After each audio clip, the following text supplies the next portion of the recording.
July 12, 2017 was Metallica Day in Detroit as the guys brought their worldwide tour to the Motor City. On this episode of Radio Chatter, I talk with Michael Poulsen of Volbeat about the tour, boxing, new Volbeat music. Johnny Christ and Zacky V from Avenged Sevenfold chime in on dumpster barbecues and pranks on Synyster Gates. And then James Hetfield from Metallica talks about the new album, the Lars' Knighting, even broken ribs after crashing one of Kid Rock's motorcycles.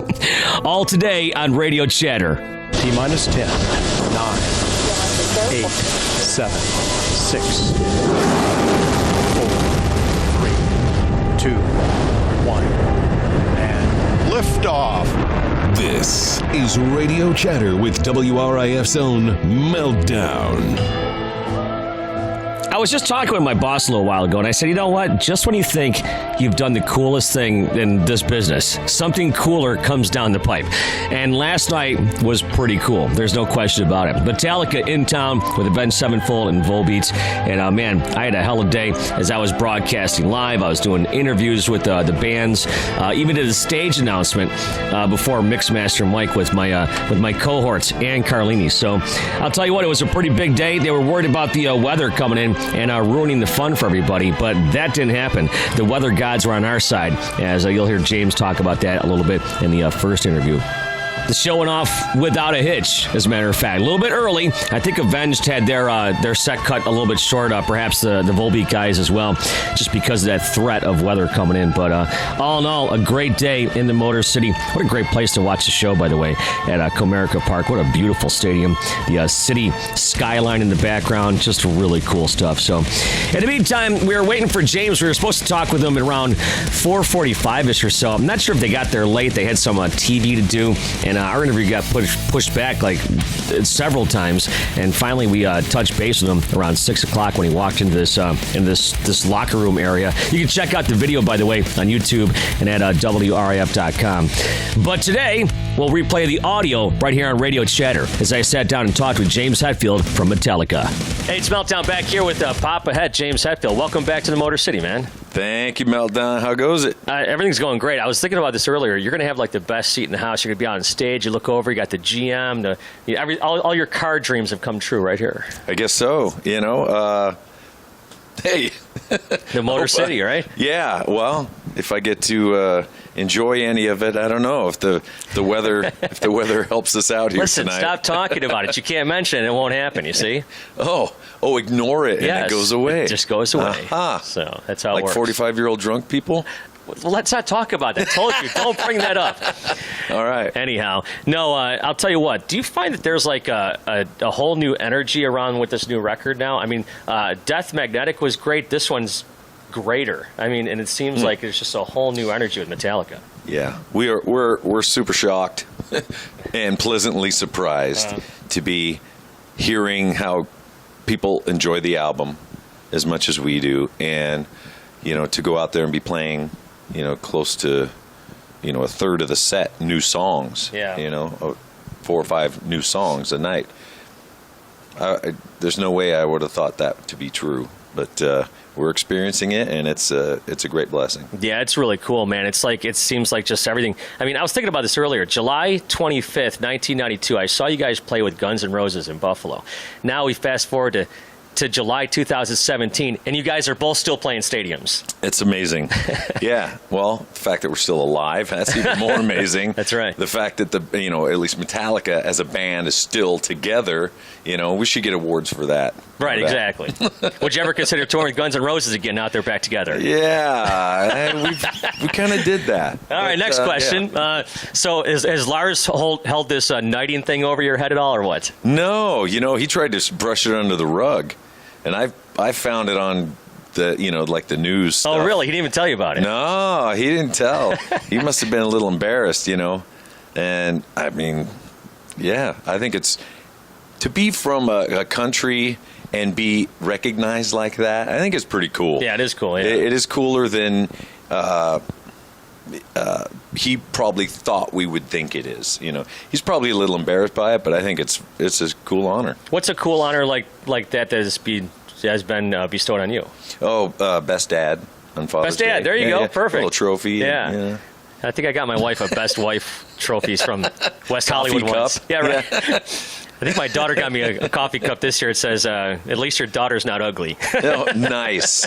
Yeah. No, I got actually my friend. Yeah, they got me a coffee cup that said "Have a nice day," and then on the bottom it's got a middle finger going like this. Like, all right, subtle. Hey, they're right in your wheelhouse, right? Pretty much. So, Kid Rock wanted me to ask you about crashing a motorcycle in his house. Never happened. Never happened. No, what are you talking about? A fence? No, nothing. I take offense at that. You know, it happened, and every time he's around, things break. Things go haywire. Huh? They do. So I'm staying away from that guy. Yeah, he sends his best, of course. I think he said, did he make you sign the fence? Oh, I signed it for him. Okay. Even before, it was more like, I'm sorry I broke your fence, but I also broke 2 ribs and my glasses. So is that right? Yeah. You broke 2 ribs. I did. Now, were you on tour? It was the beginning of. It was the beginning of a summer tour. I sung the whole tour with 2 broken ribs. Man. I wouldn't recommend that, but I wouldn't recommend Catching on Fire or a lot of other things, too. Yeah, you've done a lot of stuff in your life you probably wouldn't recommend. Very true. Yeah. I got some listener questions here. I asked some listeners to post some questions. And I tell you what, I got some good ones. Some guy said, have you ever considered doing a side or a solo project? Side? Or a solo project? Solo. Or it's just Metallica your baby, and that's just the way Metallica is pretty much my side project. I get to do whatever I want in Metallica. Yeah, right. There's not really a need for it. I mean, I write things that make me feel good, and if they end up in Metallica, then that's even better. Mm-hmm. Sometimes they don't. Sometimes they're like a nothing else matters kind of thing, and they're trying to be hidden, like being knighted. Don't listen to that, but. No, there's really no need for that. Somebody want to know. Time. There's no time for that. Right? Either. Yeah, time. There you go. Somebody else want to know is there any songs that are easier to play live than when you recorded them? Oh yeah, I'd say pretty much most of them. Really? I'd say when it depends. I mean, it depends how you look at it. If you're playing the song all the way through, when we're on stage, there's something magical. I don't feel any pain or anything, really. Mm-hmm. You're like in this zone. Is it like the train has started rolling and you just keep going with it? Pretty much, yeah. So if a song is, songs tend to be faster live. Yeah. And like if I Fire with Fire, if I listen to the live recording, I'll think, who's playing that? Friggin' the Chipmunks, Yeah, right. I couldn't play along with it. There's something that happens live, so it's easier live, I'd say. Now, speaking of Fight Fire with Fire, you guys did the whole Kill 'Em All record, which is on a different record, but you guys did that all at Orion Fest. And that was pretty cool when you were Dehan, right? Is that what it was? Yeah, Dehan. Yeah. That threw him way off. No one knew at all. But I think it was, what was the band that was on? Was it? I think it was like Flogging Molly or Dropkick Murphys. Possibly. They were on at the same time Dahan was. Oh, yeah. And all the fans come running over. It was like, oh, sorry, dude. Sorry, guys. But it was fun. Speaking of songs that you recorded, how many songs did you record for this record that didn't make the record? Well, what we've done on other albums also is we'll write as many riffs as we have. Like we've got 40 riffs. Maybe this time I think I stopped it at around 24. I said, come on. There's some good stuff here. So usually we start developing them, and then other ones that you can kind of tell aren't going to go anywhere. They're like parts cars. So you start picking riffs off them, or, hey, there's a great set of headlights or something. We'll use it for that song or the intro or whatever it may be. So they kind of all get picked, and, it's like you get the Frankenstein of songs. You get all the best parts, and that's how that goes. Now, when you were recording this record, I think I heard Kurt lost his phone. Kirk lost his phone, and he couldn't, he had all these riffs on it. That's what he claims. Oh, that's what he claims. I'm sure he did, but it doesn't make sense that he wouldn't have them on his computer either, But whatever. I mean, Kirk Kirk had some riffs that he submitted. It's not a very nice word to be used if you're in a band, but we all submit our tapes, and we sit there and we listen to them and pick the best stuff. So there was not much stuff from Kirk, and whether his phone was lost or whatever, Yeah, I'll tell you what, man, the record's kick ass. I bought it on vinyl. It's got the red vinyl, and I love it. I just throw it on there. My son, he's 14 years old. He just every time we go play hockey over the wintertime, put the Metallica in. It's like you're finding a whole new batch of fans out there, the young kids too. Smart kid. Yeah, right, exactly. I agree. And on tour, I can't believe the youth that we've seen out there, along with the elderly, including us, but there's all kinds out there. It's remarkable, and you see father-daughters, mother-sons. You see all different kinds of combos, and it's actually fun to kind of try and figure it out. It's like, okay, there's a little kid in front. That's got to be his brother behind him. He kind of looks like him, and he's protecting him. Yeah, it's really cool to see. Hey, final thing here for you. I just wanted to, on behalf of the RIF and on behalf of radio people, just thank you for taking the time out with radio. There's bands that sell out across the street, 3,000 seats, and won't talk to us. And you're over here talking to us, and we appreciate that. And I've been in this business a long time. I think I interviewed you guys for the first time Metallica, Guns N' Roses. That's when I interviewed you guys for the first time. Early 90s. 92, yeah. So thank you very much. Oh, you're super welcome, man. We appreciate the support, no matter where it may be. And radio is certainly supporting Metallica on the new record. Well, thank you so much. James Hetfield right here with 101 WRIF The Riff. How cool is that? The legend, James Hetfield from Metallica, right here on Radio Chatter.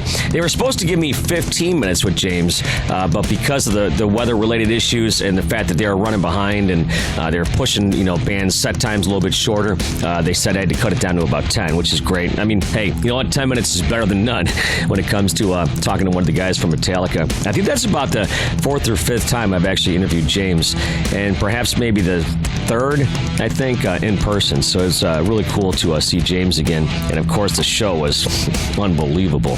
So right before Metallica went on stage, Avenged Sevenfold took the stage. Had a chance to sit down and talk with Johnny Christ. And it's kind of funny. I talked with Zacky Vengeance a few months ago, and I posted it up on the internet. And Zacky shared it with his 300,000+ Twitter followers, and it just exploded. And so as I walked in, Zacky was standing there too. And I'd never met him before, and it was really cool to touch base and say hello to Zacky as well. And he actually did get in on the interview a little bit. But because they told me I was talking to Johnny, I wasn't sure if I was allowed to talk to Zacky or not. And, I didn't want to overstep my bounds as I was back in, their house, in their dressing room. But Zacky did get in on it a little bit.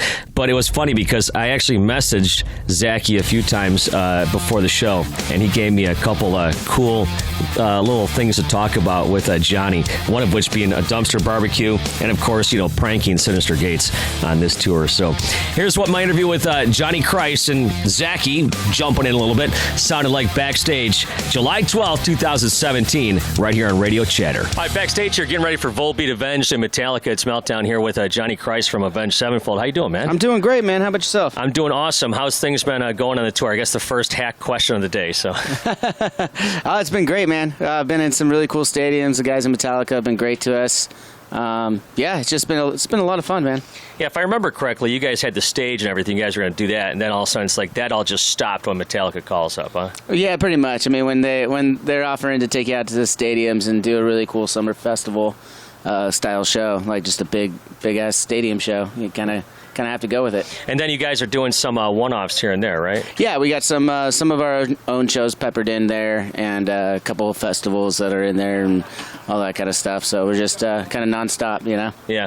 Now I guess I have to go on stage after you guys and do the thing before Mixmaster Mike. So that's pretty cool, man. I talked to him a couple days ago. He's like mesmerizing to watch. Have you had a chance to check him out? Yeah, watched him a little bit. It's pretty awesome. He's definitely pumping up the crowd out there. So that's cool. I think he calls himself the high-powered appetizer. That's what he referred to himself as. So, but anyways, you guys just recently covered Mr. Bungle track. Tell me about that. Yeah. We had this idea to do some cover songs and while we were recording the record, and we were just going to release them, here and there, and that was one of them. we're just big fans of the song, and we wanted to make it a little bit more of our style, and just kind of showcase the brilliance that is written in that song. A lot of people would just listen to it and hear the weird notes and everything, just kind of go away from it. But we tried to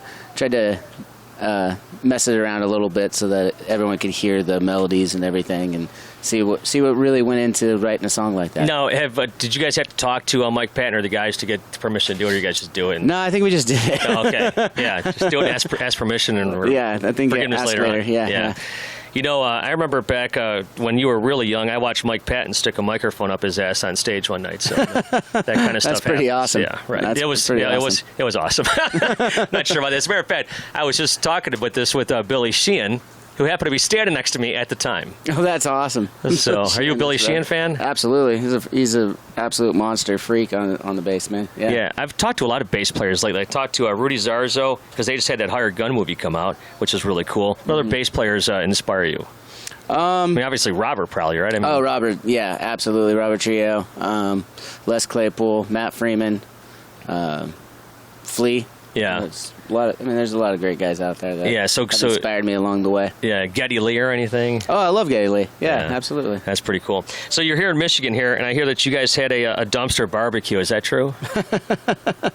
Yeah, we did actually. Last time we were here, we were in Grand Rapids actually, and we thought it'd be a fun idea to change up our after show food. And after we got off stage, me and Zacky V were back there grilling up some hot dogs for the crew and everybody, and the only spot we had was right next to a dumpster, so that's where we were.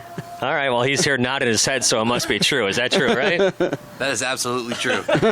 He actually gave me that one. He says, ask him about the dumpster barbecue. The bacon-wrapped hot dogs were a hit. I remember that. And also, I think he said something about pranking Sin on tour, which we've seen a little bit here and there, but what kind of stuff have you done so far? And I mean, the obvious question is it going to come back to haunt you somewhere down the road? I'm sure it is, yeah. And we were, you just get bored on the road every once in a while, and we're all best friends and brothers, and you just kind of got to poke at each other every once in a while. And there's another one coming out that actually happened in Denver. So, what happened? Well, I got a key to Synyster's room. Let's put it at that before he got there. Okay. So you've changed the pitch and stuff, and going into his inner ears and stuff like that, right? The other night I bought an alligator head when we were at a truck stop, and is that the one that's outside? Yeah, I stuck it in his bag, so when he went in to open up his bag, the alligator head would pop out at him. That was pretty good. So are you constantly looking behind the walls, looking for your? Yeah, no, I expect it, and I'm gonna embrace it. Yeah, and he did hide the wine from me the other night. That got me pretty mad. He did what? He hid the wine from me. Oh, wine. Yeah, I thought you said wang. I was gonna say, why would he hang? I don't understand what that means. He's gotta hide that. I'm sorry, my bad. I told you to get on my good side, see my good ear. But so you hid the wine. So did you finally find it? Yes, I did. I did eventually. Was that a night of drunken karaoke too, or no? No, I believe we were. It was at the beginning of this tour somewhere. I don't really remember. Totally unrelated, but I just talked to Tom Kiefer the other day, and apparently he's never sang karaoke. If you can believe that. Wow. Yeah. That's surprising. So you guys got these shows, and then you're going to continue touring through the fall and whatnot.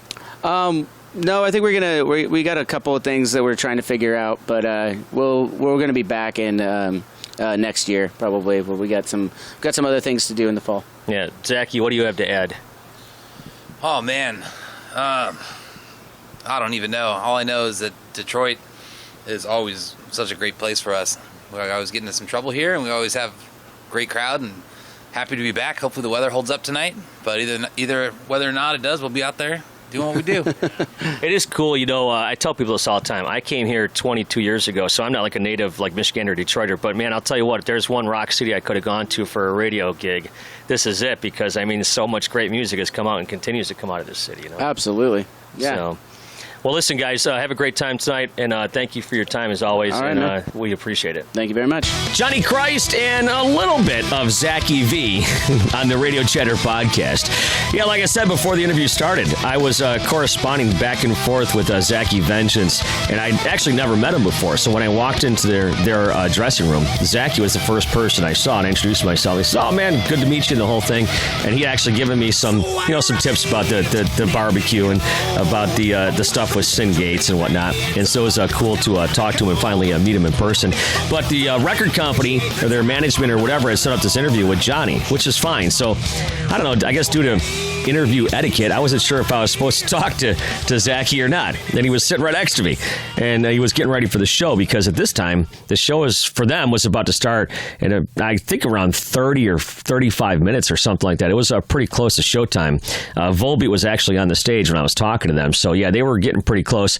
And like I said, they had to cut their set short because of the inclement weather that was coming in, which never materialized. So it was good on that part, but bad for those guys because they had to cut a few songs. But anyways, really cool to meet them, and I got to thank them for taking the time. The first interview I did of the day was with Michael Poulsen from Volbeat, and I'd actually interviewed him back in mid-May at Rock on the Range. And that's always like a tricky thing because I just talked to him. So now what do I talk to him about? I can't ask him the same questions. So now I got to dig a little bit deeper, do a little bit more research, and maybe try to pull out some different things with Michael. And I'll tell you what, you'll hear it in here, and you can see the video on WRIF.com and YouTube. But once you start talking about boxing, all bets are off. He will talk about boxing for the whole 15 minutes if you let him. Anyways, I love Volbeat. Michael's always been great to us, and here's what the conversation sounded like with him. Hey guys, Meltdown here, getting ready for the big showtime with Volbeat, Avenged Sevenfold, and Metallica. And Michael's been kind enough from Volbeat to join us. I was just telling him, I just talked to him a month and a half ago. So what's changed in a month and a half, huh? I got a shower. That's it. But you still got a Triple G shirt on. Yeah, same clothes, Yeah. pretty much the same. I heard you got about 80 of them. Is that true? I don't know about 80, but maybe 20. Yeah, 20. There you go. So is your girlfriend and your daughter out here on tour with you, or is Dave still back in Denmark?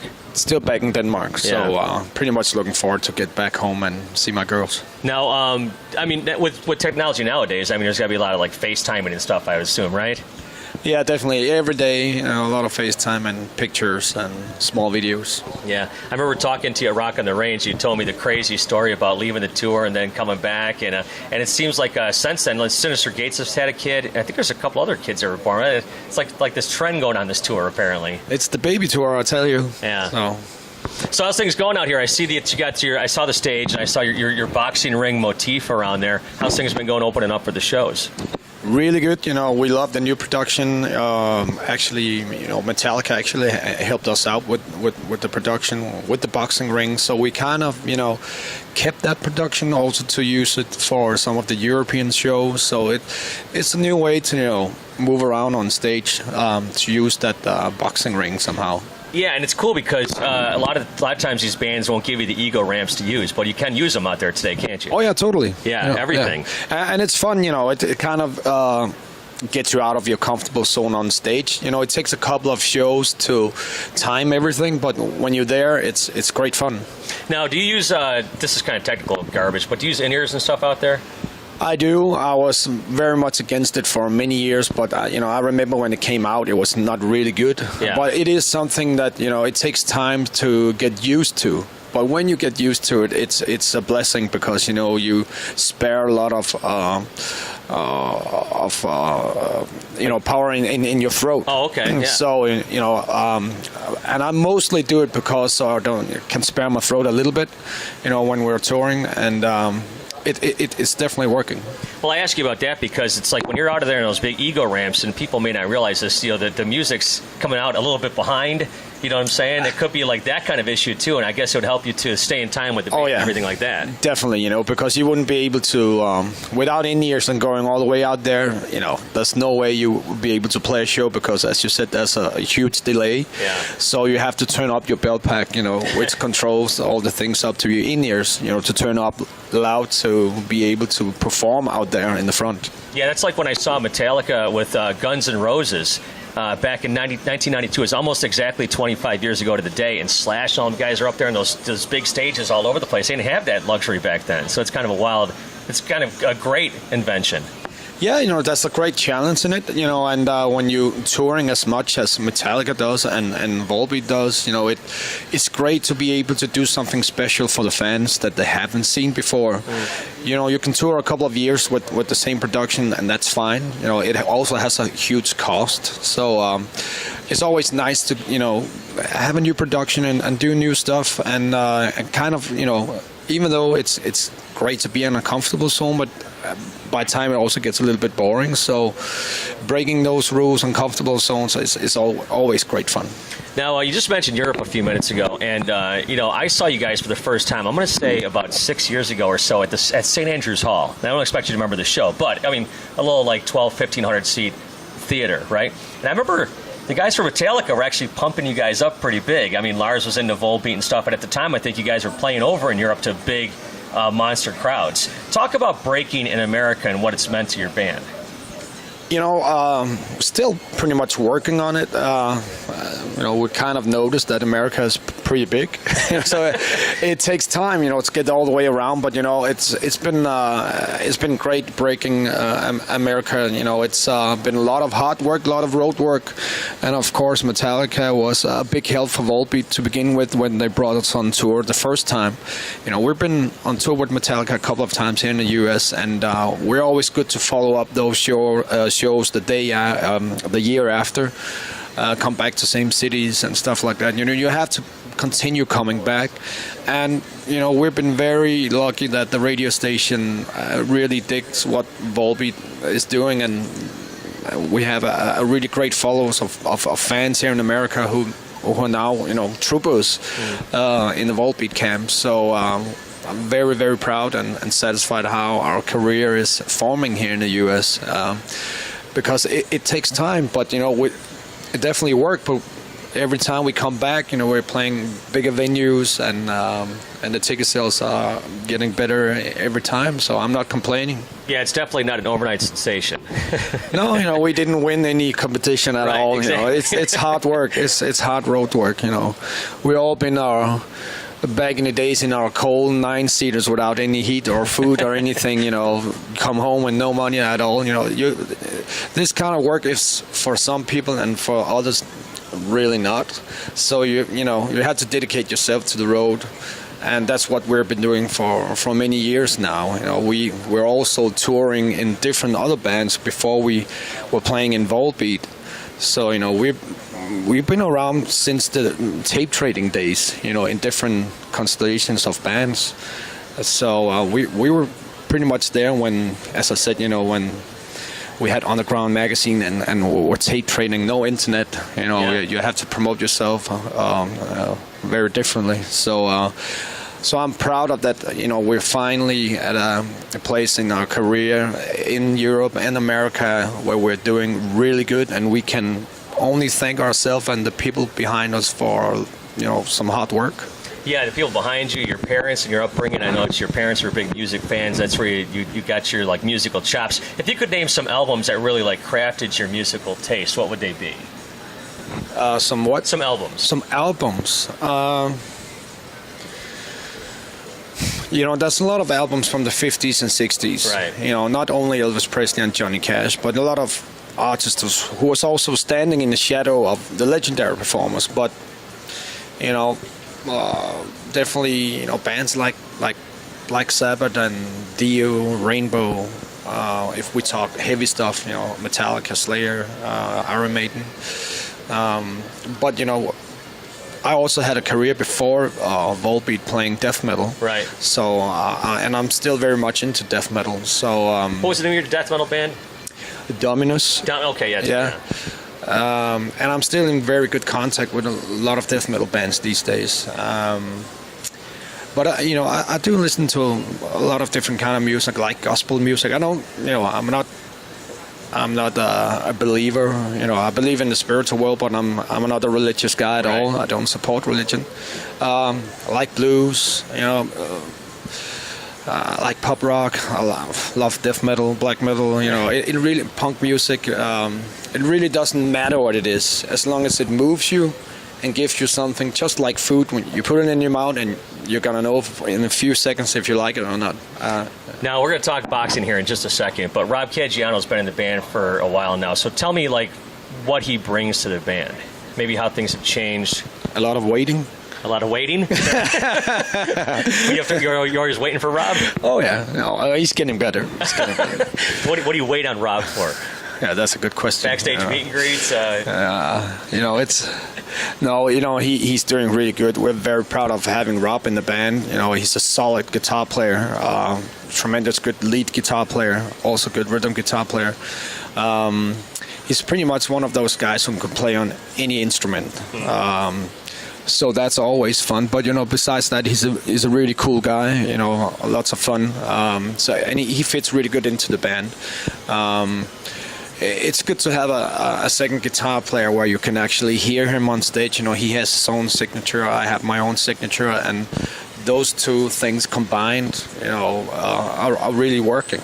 And John has a signature on his drums, and now we got a new bass player who definitely has his own signature, and somehow it fits like a glove, and I'm very thankful for that. I think every band member in Volbeat is very important, and they bring a certain element that is important for songwriting and the way we sound live. Yeah, I'll tell you what, man. I saw the show, Rock on the Range was awesome. The Masonic last year, I mean, you guys really bring the energy. And I know you weren't feeling very good, the Masonic last year. I think you were a little under the weather, and I think that was a huge, that was a hot day, that day. Oh, my God, maybe the hottest show I've seen. That place, I don't think the air conditioner was working that day. All right, let's get on to the real crux of the matter here. You got your Triple G shirt on. Now, that fight's what, mid-September? Oh, yeah. Yeah, that fight, yeah. Okay, now he perks up. All right. Now, I've always wondered, so you're a huge boxing fan. I've talked to you about this before, Madison Square Garden, the whole thing. So have you ever boxed? Have you ever dabbled in it at all? I don't even know if I've ever asked you about that. I had street fights, right. You know, but it came to a point in my life where I really had to choose if I wanted to, you know, start boxing or being a musician. Right. And honestly, you know, it was pulling a little bit, you know, I really wanted to start boxing, but the thing was, I said, you know, and I was very young, and you have to start very young when it comes to boxing. And you know, the thing was, I said, you know, there's no way you can go out in the weekend and get fucking drunk and if you have to fight, right? You know, but you can pretty much still do that if you just want to play rock and roll music. Right. Let me tell you this: we've been there, done that, you know, and that's not how it works these days. You know, we're getting older, and we definitely feel the, you know, the. Yeah, I think you told me one time you're like in bed at like 11. Yeah, you know, we're so boring now. We like you know, it's not even fun, you know. We're kind of like the Golden Girls. We're so the Golden Girls of rock and roll. There you go. We you know, you need to take care of yourself when you're touring as much as we do. So I choose music, but you know, I'm so fascinated by boxing. My father was no fighter, and been studying boxing for many years. Been training with Mikkel Kessler. He got me in really good shape. I'm traveling around the world to see big fights when I'm home. I'm in good contact with a lot of fighters. And yeah, you know, I do read more about boxing than I read about music. Is that right? Yeah. So it is a little bit crazy, yeah. So I'll tell you what, final question here for you before they cut us off. And yeah, Triple G will win against Canelo. There you go. That's September 18th, I think. So 9 rounds. 9 rounds? Yeah, that's it. All right, well, make a prediction for Mayweather-McGregor. That's not a fight. Well, it's going to be a fight, but McGregor says he's going to knock him out in 4. I hope so, but you know, you hope so, really? Yeah, I'm not a fan of Mayweather. You know, it's he seems to dance a lot. It's a circus. I'm not a fan of that. You know, it's, you know, it's entertaining. You're going to watch it though. I'm not going to buy it, but I definitely, you know, we have a huge show the same day in Denmark. You know, 47,000 people. Wow. You know, that's what I'm going to concentrate about, and then I can watch the circus afterwards. All right, so the 47,000, then the circus. That's how it's going to work that day. Yeah. All right. Well, Michael, thanks so much for your time. It's always great to see you. Thanks for the rock and roll. New stuff in the future? Yeah, we're working on new stuff this very moment. I think we have maybe close to 5 songs that we can almost play. Really? And if Rob shows up and we don't have to wait for him, he can play the songs too. So we are working on new songs, and it's taking shape, and I'm very, very proud of it so far. So let's see what's going on next year. All right, there you go. Michael from Volbeat right here on WRIF. What a day. Like I said when the podcast started, sometimes in this business you think, oh, it can't get any cooler than whatever you just did. And then Metallica comes to town. I got to be honest. That Metallica show in 1992 I saw might be the best concert I've ever been at. I mean, Metallica and Guns N' Roses at the height of their success. Together? Are you kidding me? As far as other big shows, I mean, Kid Rock shows are always great. Kiss at Tiger Stadium is right up there in my top 5 for sure. And they put the makeup back on and stuff. It was unbelievable. I was only here at the station for I think less than a year. And I'm like, oh my God, this is, crazy in Detroit Rock City. When I was a kid, I saw, Ronnie James Dio and Alice Cooper. Just talked to Jeff Tate a little while ago. That Operation Mindcrime tour was amazing. Metallica never disappoints. I got to be honest, I've never seen a bad Metallica show. So that's just the way it goes. Anyways, thanks so much for checking out the Radio Chatter podcast. Please, if you get a chance, rate this. Give me some stars if you can. And maybe subscribe as well. I've got some really killer interviews coming up, including Tom Kiefer from Cinderella early next week. He's going to be in Detroit on the 23rd of July at the Token Lounge, so we'll be talking to him. And Tom, I'll tell you what, as far as I'm concerned, Tom and Cinderella, one of my favorite 80s rock bands, and I'm looking forward big time to that show. Saw him a few years ago with his solo band. Just some great stuff. So in the meantime, thank you guys so much. Hit me up on the social media, Meltdown WRIF, and we'll do it all over again next week.